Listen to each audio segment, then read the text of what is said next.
Well, I always just like the layout of it. I mean, it's this I am looking at you thing. I mean, they're there in front of the media. Those folks can go up and ask questions. And here's the irony of it, Dar, and I've discussed this on my show before. You know, the Republican Party a lot of times will lean libertarian and they want to talk about rugged individualism and they cite Ronald Reagan, kind of the tough guy stuff. They're more militaristic in a lot of respects. And here they are. What, are you guys afraid of these journalists? Are you afraid of having this in front of you? They would never admit to that, but what is the excuse that they're using? Why do they want to do this? Well, their their statement was that it's hard to define, what a journalist is. And to that point, I can agree to in somewhat. There are a lot of new outlets now who are bloggers and who are, putting things online beyond your traditional media, where you turn on your radio, you turn on your TV, or you go to your newspaper, your website there.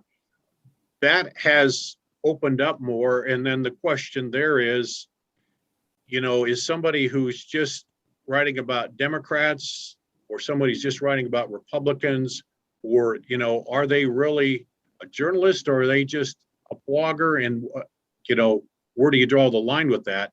And I can see that argument to a point, but this one is, the old saying goes, throwing the baby out with the bathwater. We just don't want to deal with it. So we're going to shut everybody out of being on the Senate floor and move them up to a position that's less advantageous. Because we've seen the same thing. And you mentioned my doing sports. We've seen the same thing in press boxes of football stadiums. There's a lot of different people who are blogging and writing about sports now. And so how many seats do you leave open in the press box of a stadium for, and some people, there's policies on that too, and they try to accommodate. But going back to the Senate here, it seemed like a little bit over the top and too much here.